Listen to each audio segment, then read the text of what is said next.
আসসালামু আলাইকুম, কেমন আছেন সবাই? আব্রাহিমের, আমার, নুরজাহান মানে সবাই ঘরে অসুস্থ।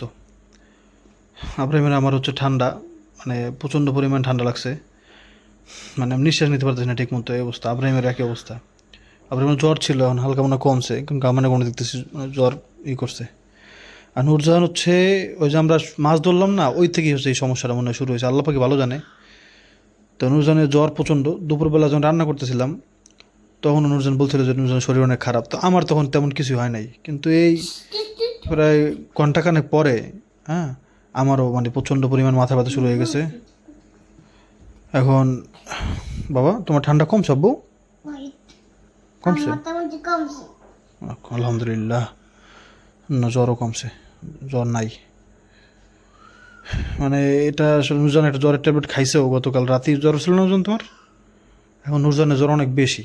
আর আমার প্রচণ্ড মাথা ব্যথা ছিল, আমি মানে একটা খাবার রান্না করছি, ভিডিও তো করতে পারিনি ঠিক মতো। পরে আমি মানে দুপুরবেলায় ঘুমিয়ে গেছিলাম। ঘুমাইয়া আপনার একটু আগে উঠছি এই সন্ধ্যার পরে, মানে এত পরিমাণ মাথা ব্যথা, মাথার খালি এই যেমনটা এতে কিন্তু ব্যথা করতেছি। পরে নুরজান টিপা দিছে একটু, পরে এখন দেখি মানে পিছনে যে মাথার যে পিছনে ওদিকে সব জায়গা মানে ধরে গেছে একবার ঠান্ডায়, এরকম অবস্থা হয়ে গেছে। ওঠো, তোমার জ্বর ছাড়ছে বাবা, আমি তো বাড়ি করি। এখন আপনার দোয়া করবেন ভাই, আসলে নুরজান অনেক বেশি জ্বর হয়ে গেছে। আবার নুরজানের জ্বর হলে তো আপনারা বুঝেনি আবদুল্লাহরও সমস্যা হবে। হ্যাঁ, কারণ আবদুল্লাহর যেহেতু বুঝেন দুধ খায় সেহেতু, হ্যাঁ, এটা একটু টেনশনের বিষয়। নুরজানের জ্বর অনেক বেশি একবারে। হাঙ্গরি বলক একটা ভিডিও করতেছিলাম আমরা, সেই ভিডিও করতে পারি নাই, এত বেশি জ্বর।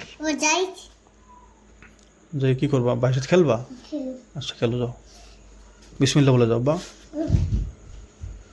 আল্লাহ, জ্বর এমন কেমন? এখন তো জ্বর আছে অনেক, তবে দুপুরবেলা বেশি ছিল একবার, মানে কি বলবো, আদ্যাও যেন কপালে, এরকম একটা অবস্থা। খাইতেও পারে নাই নুরজান, মাংস বোনা চিন্তা করেন, সেটাও খাইতে পারে নাই। আল্লাহ, আমি আপনাদের ভিডিওটা দেখে আমরা রান্না টান্নাও করছি, কিন্তু মানে কি বলবো, খাওয়া দাওয়া বন্ধ। বলো, কি বলবো আব্বা? যাদের জ্বর রস তারা তারা ওষুধ খান। আচ্ছা।